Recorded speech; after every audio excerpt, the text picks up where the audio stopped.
आज विज्ञान का विषय है प्रकाश संश्लेषण। तो आप देख पा रहे होंगे इसमें जो हरे कलर की जो इसमें पत्ती दिखाई गई है, तो ये क्लोरोफिल के कारण जो है हरी दिखाई देती है। इसमें बहुत छोटे छोटे आपको जो है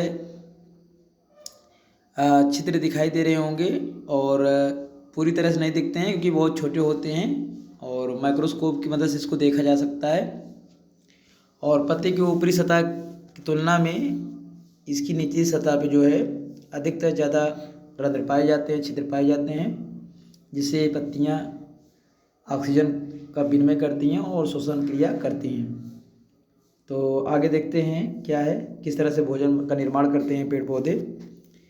तो पेड़ पौधों के विषय में आप देख पा रहे होंगे इसमें कि जो पत्ती है ये बाहर से कार्बन डाइऑक्साइड ले रही है और जो सूर्य है वहाँ से ये लाइट ले रही है, यानी प्रकाश ले रही है। और इस तरह प्रकाश ले करके और पत्तियों में जो क्लोरोफिल है जिसके कारण यह हरी हैं पत्तियाँ, और उसी पत्ती में भोजन का निर्माण करती हैं और इसके बाद जो है ग्लूकोज बनाती हैं और ऑक्सीजन का निर्माण करती हैं। थोड़ी मात्रा में जल भी बनता है और इस तरह से ऑक्सीजन को बाहर निकालती हैं ये। रही बात यहाँ पोषक तत्वों की, तो पोषक तत्व और जो जल लेते हैं जड़ों द्वारा लेते हैं। जड़ों में पतली संरचना होती है जिसको मूलरोम कहते हैं। मूलरोम द्वारा ये जल और पोषक तत्वों को, खादों को लेते हैं और इस तरह जो है जाइलम द्वारा इनकी पत्तियों तक जो है ये पहुँचते हैं। और वहाँ जब भोजन बन जाता है तो उसे प्रकाश संश्लेषण उस क्रिया को कहा जाता है जिसके द्वारा भोजन बनाते हैं। इसको फोटोसिंथेसिस कहा जाता है।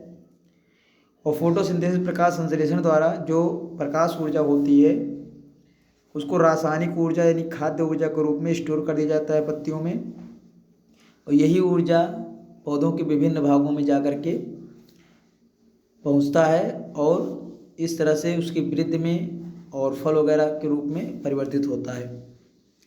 तो आप जान के होंगे प्रकाश संश्लेषण कैसे होता है, कि क्या क्या ज़रूरत होती है।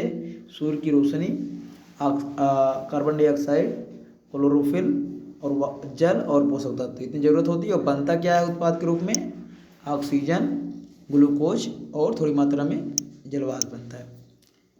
तो यहाँ आपको दिखा देते हैं कि इसमें सबसे ज़्यादा जंगल कहाँ है। पूरी दुनिया की अगर बात करेंगे सबसे ज़्यादा जो पेड़ पौधे हैं वो रसिया में हैं, और सबसे सघन वन की बात करेंगे तो आपको दक्षिण अमेरिका दिख रहा होगा, महाद्वीप। यहाँ जो है अमेजन के जंगल हैं जो ब्राज़ील देश और अन्य देशों में फैले हुए हैं। यहाँ सबसे दुनिया के सबसे ज़्यादा जो है पेड़ पौधे पाए जाते हैं।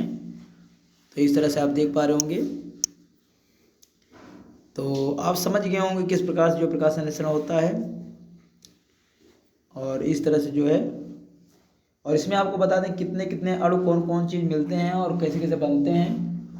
तो 6 अणु जो हैं कार्बन डाइऑक्साइड जो है मिलते हैं रिएक्शन में। और यहाँ बात करेंगे प्रकाश क्लोरोफिल तो रहता ही है, और इस तरह से 12 अणु इसमें जो है जल के मिलते हैं, H2O के। और इसमें जो है फिर निर्माण किसका करते हैं? निर्माण करते हैं ग्लूकोज की, 1 अणु का निर्माण करते हैं, 1 अणु ग्लूकोज के, और 6 अणु जो है ऑक्सीजन के बनते हैं इसमें। और इस तरह से जो है जल के भी 6 अणु बनते हैं। तो कभी कभी ऐसा पूछ जाता है कितने अणु किसके बनते हैं, और यहाँ प्रकाश और आप जान रहे हैं जो है क्लोरोफिल तो रहता ही है। तो इस तरह से अणु पूछ लेते हैं कितने अणु बनते हैं, तो ये भी बहुत इंपॉर्टेंट हो जाता है। तो आशा करते हैं आपको समझ में आया होगा प्रकाश संश्लेषण के बारे में।